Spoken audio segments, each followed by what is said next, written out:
Hi everyone! I'm going to be reading my book review of the novel Purple Hibiscus. The Empowering Presence of True Freedom is the title of my book review. Kimberly Achike can ultimately have the potential to escape from the seemingly never-ending emotional and physical hardships of her life in Nigeria. Her father's regular abusive use of oppression has negatively shaped the childhood and adolescence of her and her older brother.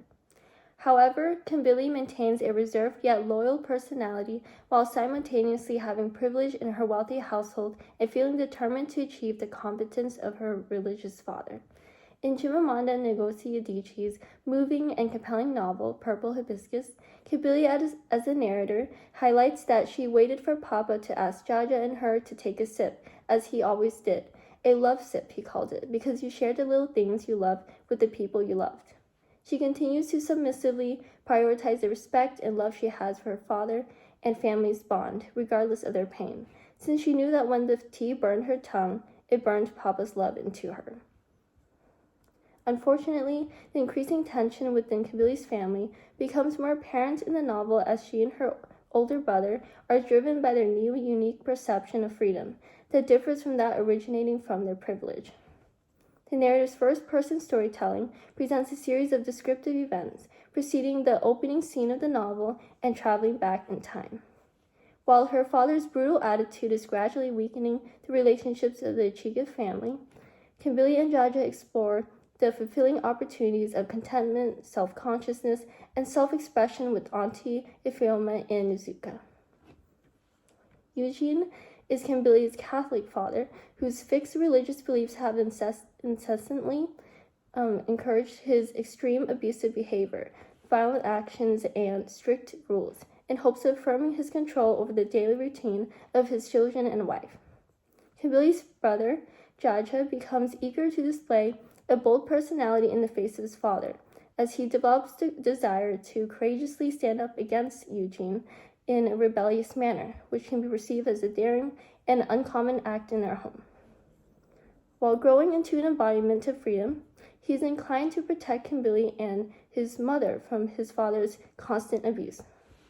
On the other hand, along with the emotional support of carefully polishing her ballet dancing figurines, Kimberly's mother silently struggles to cope with and recover from the painful effects that result from the continuous oppression used by her husband. In Izuka, Eugene's sister, Auntie Ifeoma, independently attempts to care for her children, Amaka, Obiora, and Chima, as she focuses on the importance of socially maintaining laughter, freedom, and true happiness in their home. Kimberly and her family members each hold their own distinct experiences and perspectives of freedom, varying from religion to the significance of natural individuality. Adichie impressively demonstrates her skill of portraying the powerful presence of every character and the differences in how they can evoke contrasting emotions and views. Kimberly expresses her thoughts about her needing Papa to smile at her in that way that lit up his face, that warmed something inside her. But she had come second. She was stained by failure. Kimberly's mindset remains to be formed by how her father uses the truth of having privilege in their household to make comparisons between the competence of him and that of Kimberly. She reiterates her necessity to please her father in order for her to feel safe, comforted, or satisfied with her effort and personal capabilities. She believes that she has failed greatly when she cannot be complimented by him after unsuccessfully reflecting her father's expectations and image of perfection and superiority among her classmates. Due to her fear of his abuse intertwining with her admiration for her father, the motives of her accomplishments revolve around her father's treatment of approval. Her self-appreciation, self-esteem, and self-validation are greatly influenced and achieved by the extent of his acceptance. Contrarily, being defiant can be a good thing sometimes, Auntie Ifeoma said. Defiance is like marijuana. It's not a bad thing when it is used right. While directing her attention to Jaja, Auntie Ifeoma makes a meaningful connection between defiance and marijuana by optimistically comparing two situations that are considered as wrongdoing in Kimberly's household. Her advice about the truthful virtues of defiance which contradicts the firm Catholic beliefs of Kimberly's father, reflects her confidence and open-mindedness that are unfamiliar to Kimberly and Jaja. Kimberly stays devoted to her father, but she instantly becomes astonished by her aunt's earnest voice. Along with the novel's frequent changes in its setting and scenes, not all of the characters are instantly or constantly in the spotlight simultaneously.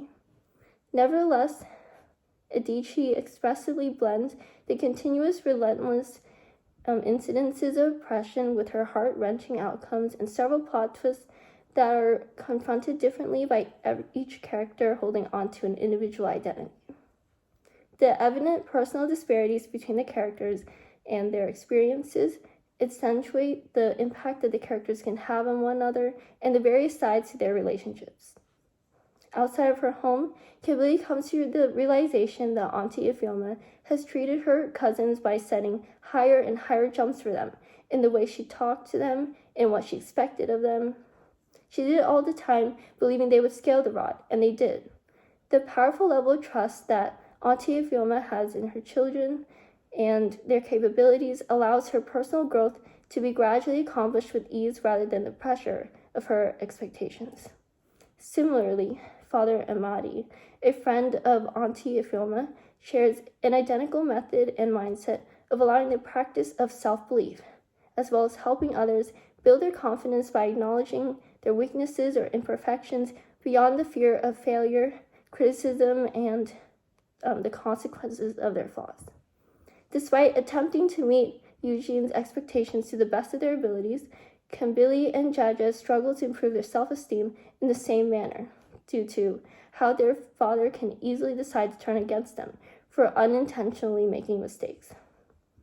Fortunately, the presence of Auntie Ifeoma and Father Amadi inspires Kimberly and her brother to find their limitations, while taking greater chances to overcome their father's violence. Being able to temporarily leave the house without their father and become educated on Auntie Ifeoma's bright behavior and lifestyle has allowed Kimberly and Jaja to realize the existence of an enjoyable freedom that offers them their independence or ability to discover their own individuality that is not affected by their father's authority. They begin to have greater respect and appreciation for their aunt, who can demonstrate the simplicities of life that their father has prevented them from experiencing. Kimberly acknowledges a more prominent sense of familiarity and comfort with laughter, which has previously been unusual and unique rather than carefree for her in the past. Without enduring oppression from their father, visiting Auntie Ifeoma in Nuzuka gives Kimberly and her brother a clearer view of life's realities that can simply consist of beauty and energy. Kimberly's perception of her youth positively transforms as she recognizes the prevalence of enthusiasm, free speech, unity, privacy, and respect in Auntie Ifeoma's household. Religion and oppression have pulled Kimberly into an ongoing state of apprehension towards her father, until eventually his unexpected death allows her genuine heart, innocent soul, and voice to continue being guided into another dimension of desired silence and freedom. The traumatic conflicts and tragic deterioration in trust within Kimberly's household may appear to be inevitable and disheartening. However, the novel sheds light on the special possibilities of gaining freedom, solace, hope, and tranquility. The title, Purple Hibiscus, can signify the chance of allowing a new beginning for achieving an altered sense of silence that consists of true freedom, peace, and personal experiences or values. Although there are undeniably familiar consequences that arise from her father's death prior to the novel's ending, Kimberly's awakening perspective of love and family convinces her to persevere in maintaining the unity between her mother, brother, aunt, as well as Father Amadi. As significant as the meanings of freedom behind the symbolic purple hibiscus plant, Kimberly's recognition of Jaja's defiance indicates a sense of hope, strength, and empowerment that would finally allow her and her brother to wholeheartedly discover their own personalities or purpose beyond the cruel, controlling tyranny that has occurred in their family. Their growth and search for their youthful inner selves in the course of the novel are ultimately healing, captivating, and remarkably empowering. And this is the end of my book review, and I hope you enjoyed it, and thank you for listening.